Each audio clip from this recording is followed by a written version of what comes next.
Assalamualaikum warahmatullahi wabarakatuh. Ananda yang dikasihi sekalian, kita sekarang ini di dalam grup sedang memperbincangkan mengenai persoalan iaitu fatonah, ya, pewaris Rasulullah sallallahu alaihi wasallam.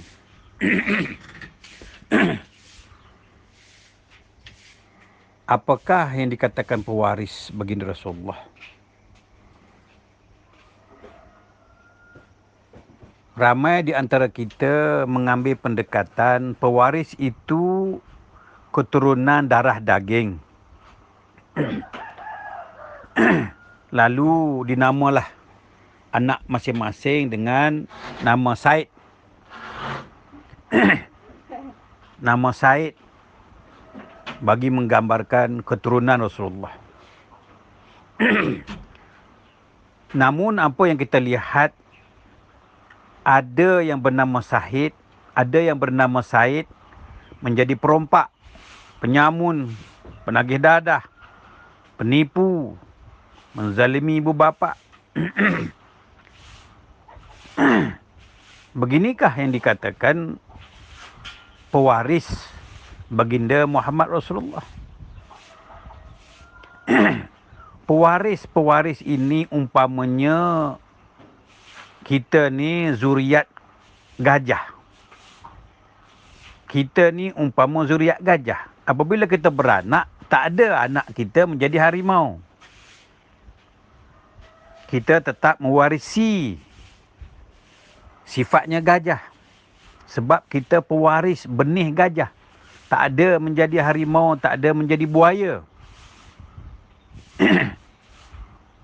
Kalau pewarisnya pokok durian, bibit macam mana pun dia menjadi durian, tidak menjadi semangka, tak menjadi tembikai. Dia mewarisi benih durian. Begitu juga pewaris baginda Rasulullah. Baginda Rasulullah ini bersifat sidik, amanah, tabligh, fatonah. Sidik dengan berfatonah, tabligh dengan berfatonah, ya, amanah dengan berfatonah. Jadi segalanya perlu fatonah. Tabligh, ramai orang boleh menyampaikan, tetapi menyampaikan dengan tidak fatonah. Sidik, benar, tetapi benar yang tidak berfatonah. Amanah, orang yang dipercayai, tapi orang yang dipercayai itu tidak berfatonah. Jadi di antara sidik, amanah, tabligh itu dia kena dengan fatonah. Jadi fatonah ini pewarisnya Muhammad Rasulullah. Ibu sidik, amanah, tabligh itu adalah fatonah. Berbalik kepada pewaris. Pewaris ini bagi tahap ilmu makrifat bukan pewaris darah daging. Bukan pewaris Muhammad bin Abdullah.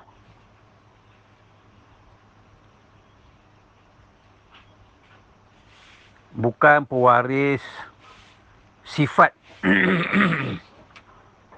daripada darah daging Muhammad Rasulullah.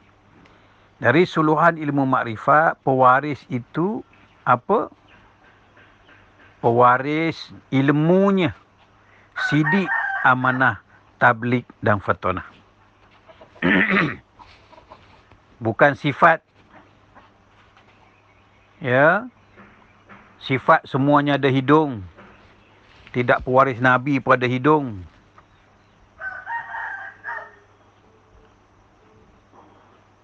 Perangai, tidak pewaris Nabi pun perangai baik. Tidak daripada darah daging Nabi pun perangai baik. Darah daging Nabi pun yang bernama Said itu pun penyamun, perompak, penagih dadah. Bunuh ibu bapa sendiri nak beli dadah. Jadi muslim-muslimat, para pendengar, para penonton yang budiman sekalian lagi dirahmati Allah. Pewaris itu ilmunya. Ilmu apa? Sidik, amanah, tabligh dan fatonah. Iaitu apa? Akhlak kita. Tidak ku utuskan kau ya Muhammad melainkan untuk menyampaikan akhlak. Akhlak. Akhlak dalam apa? Dalam sidik, amanah, tabligh dan fatonah. Sidik, amanah, tabligh hendaklah bersama dengan fatonah. Manakala fatonah pula dengan berakhlak. Ibu sidik, amanah, tabligh, fatonah, dan ibu kepada fatonah itu adalah akhlak. Pewaris baginda Rasulullah ini adalah akhlak. Tidak kuutuskan kau ya Muhammad, kata Allah Subhanahu Wa Taala, melainkan untuk menyampaikan akhlak. Jadi barang siapa yang berakhlak, sidik, amanah, tabligh, fatonah dengan berfatonah, inilah pewaris Muhammad Rasulullah. Jadi jangan dibangga kepada orang yang bernama Said.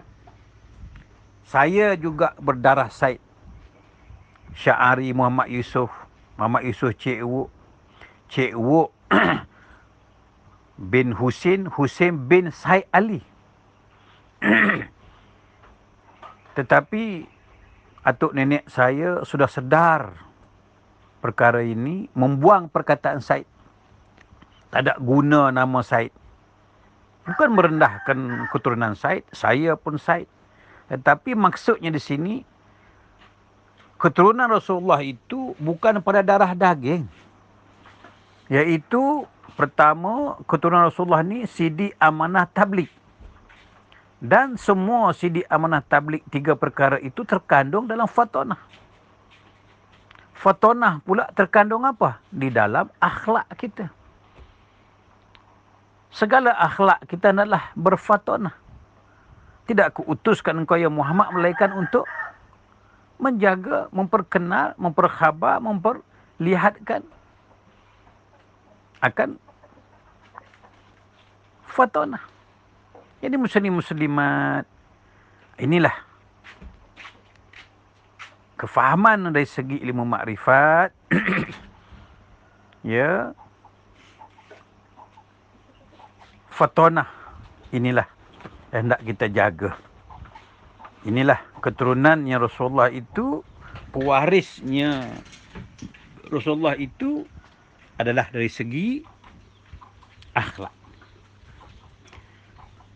Terima kasih Ananda kerana banyak perkara ini telah dijawab oleh Ananda Zubir dengan terperinci. Pada awalnya, Ayanda suruh Ananda sekalian menghubungi Ananda Zubir untuk bertanya dalam perkara ini. Ayanda nak bercakap tentang gerhana bulan. Tetapi tiba-tiba terlafaz perkataan fatonah yang sedang diperbincangkan. Tidak sengaja untuk menceritakan ini, kerana Ayanda suruh merujuk kepada Ananda Zubir yang pakar dalam persoalan ini. Apapun, terima kasih kepada yang menulis. Biarpun tidak terperinci, biarpun tidak lengkap, tapi rata-rata mempunyai maksud yang hampir sebagaimana yang diperkhabarkan oleh Ananda Zubir. Itu saja. Selepas ini Ayanda akan menerangkan sedikit sebanyak apa itu maksud gerhana. Ya. Untuk memberi sedikit kunci, sedikit clue, sedikit pencerahan. Gerhana ini anak anda dikasih sekalian. Gerhana ini berasal daripada keadaan terang benderang. Cahaya yang cerah, sinaran matahari. Matahari ini besar bersinar menerangi alam dengan cahaya gilang gemilang. Tiba-tiba bulan yang bersifat kecil boleh menutup akan cahaya matahari yang besar sehingga kita menjadi alam ini gelap. Daripada terang benderang menjadi gelap. Boleh berlaku sebegitu. Biarpun tidak ramai, tidak banyak, tidak kerap benda ini terjadi, tapi berlaku. Apa kiasannya? Kita jangan duduk bulan bintang di atas langit. Apa kena mengenanya bulan bintang di atas langit? Dia punya pasal lah. Nak gelap kah? Nak cerah kah? Nak mendung kah? Malam pun gelap juga. Kalau kita masuk dalam bilik pun gelap juga. Sehingga kena pasang lampu. Masuk dalam bilik pejabat. Kena pasang lampu. Tak pasang lampu, hari siang pun macam malam. Kenapa dirisau kepada gerhana? Takut mati kah? Takut kiamat kah? Berapa kali gerhana pun tak kiamat-kiamat pun, tak mati pun. Tak gerhana pun mati juga. Jadi apa nak takut dengan gerhana-gerhana ni? Tetapi ini maksudkan oleh suluhan kacamata ilmu makrifat, bukan gerhana bulan bintang di atas langit. Gerhana apa? Gerhana terang menjadi gelap. Gerhana dulunya belajar makrifat. Dulunya belajar makrifat. Terang benderang, bercakap begitu arif. Ya, kelihatannya cantik mengalahkan guru makrifat pada awalnya. Mengalah guru makrifat. Tetapi sampai pada satu masa terang benderang pelajaran ilmu makrifat itu menjadi gerhana. Malahan menentang terang dulunya, ya, menjadi gerhana, malahan menentang ilmu yang terang benderang. Tak terima. Tak terima terang. Tak nak terima ilmu terang yang dulunya dibangga-banggakan, diperjuangkan.